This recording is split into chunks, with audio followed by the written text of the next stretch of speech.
Hello everyone. Thank you for buying my Ultimate Budget Tracker. I hope it lives up to your expectations. Today I will be giving you a video walkthrough guide on how to effectively use this budget tracker. As for some, it can perhaps be overwhelming. If you happen to stumble across any errors or need assistance with something, please contact me through Etsy by clicking the link here. I will always give my best effort to help any user who is in need of assistance. After reaching my Etsy page, simply navigate to the contact button and click it. I will respond to any help requests or questions as soon as I possibly can. Your patience is greatly appreciated in this case. Now let's get on to the guide. To begin with, I want to take you into the Setup tab. Here you will start by entering your starting date. To do this, you must double-click on the date box. This will cause a pop-up showing a calendar. From here, just select your start date. This will start tracking from the first day of the month selected and span across 12 months, allowing for annual tracking. From here, you will now want to create your categories to fit your financial needs. Say I wanted to track my Amazon business income. I would simply enter the category name. This is the same process for each category name.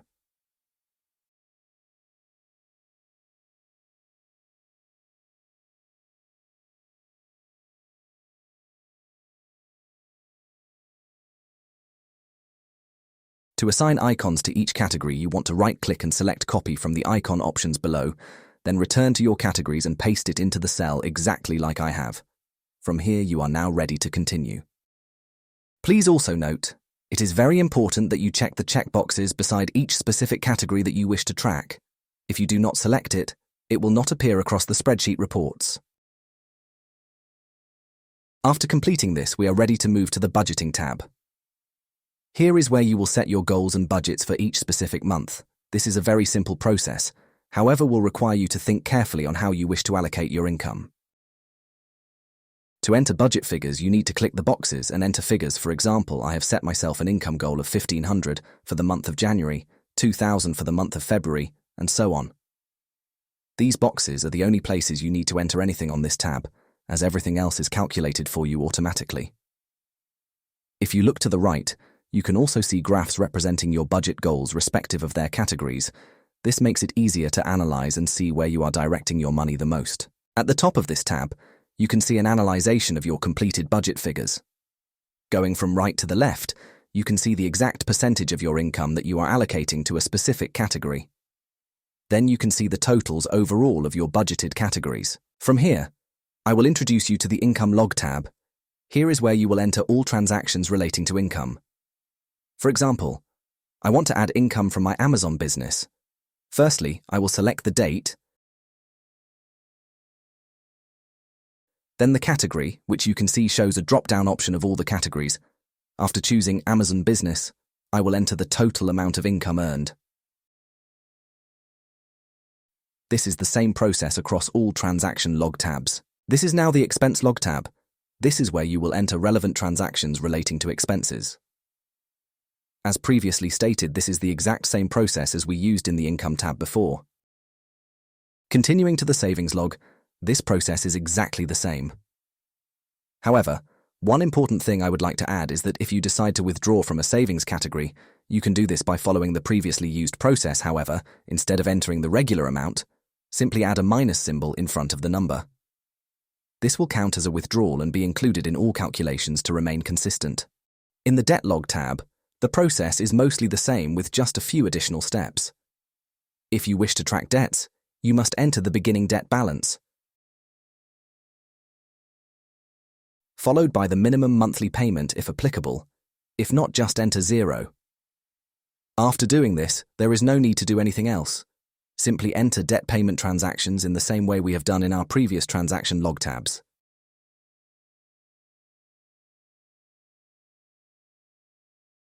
Now here is where things get interesting. Welcome to the Monthly Report tab.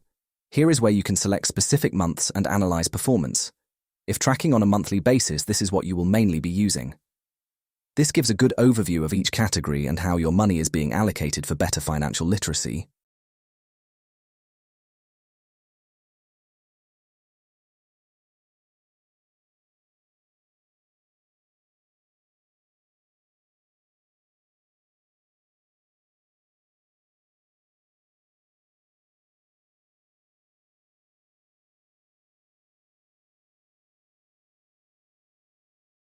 Finally, here is the Annual Report tab. Here your finances are combined across 12 months from the start date you provided in the Setup tab. This gives a detailed evaluation on your finances and can help you spot patterns and behaviors that may otherwise be missed.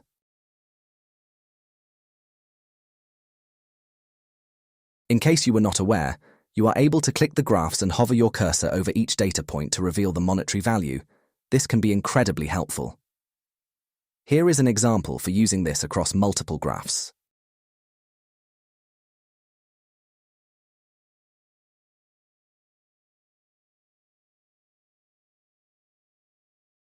We are almost finished with the guide, however I suggest to continue watching until the end.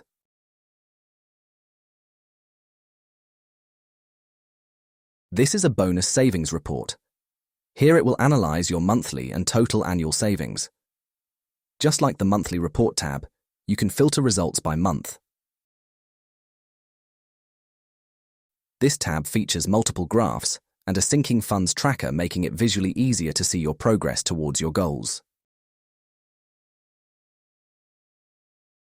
I carefully crafted this spreadsheet using many graphs and indicators to help you see everything as clear as possible.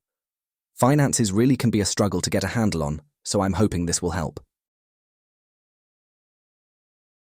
Bringing you to the sinking funds tracker, as mentioned previously, the visuals of this will make it much easier to track your savings goals, reaching 100% when you have achieved your goal.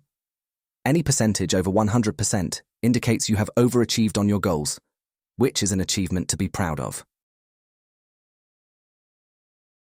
The final piece of the puzzle is the bonus debt report, also included in your purchase of this spreadsheet. This tab is very similar to the previous savings report, with some changes better fitted to track debt repayments. You can filter by month as well as track your progress using the sinking funds tracker. It will help guide you on your payment plan and how you can possibly achieve financial freedom by being debt-free. Here you can see I have 17 remaining on my personal loan debt.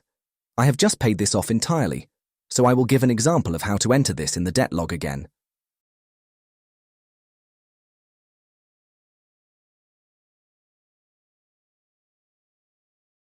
After I have entered the transaction into the debt log, you can now see that the debt is marked as debt repaid.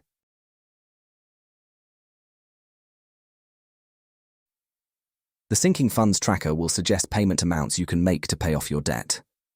This is based on your average payment amount and gives you an insight into how many payments will be required to completely pay off each specific debt. This graph below the sinking funds tracker shows a debt balance breakdown, showing the growth or decrease in your debt over the tracked 12-month period. This can be a great tool for overseeing progress and the trend of your debt utilization. This is the end of the video walkthrough guide. I would like to thank you again for purchasing my Ultimate Debt Tracker. Please remember that if you face any issues, to contact me directly on Etsy. I will be more than happy to assist you with any problems that may arise. I am also open to suggestions on ways that I can improve this tool further. Everybody's financial journey is different and requires different methods to conquer it. For now, I want to wish you the best of luck. I hope this tool can help elevate your finances to another level. If you find this tool helpful, please kindly consider leaving some positive feedback on Etsy.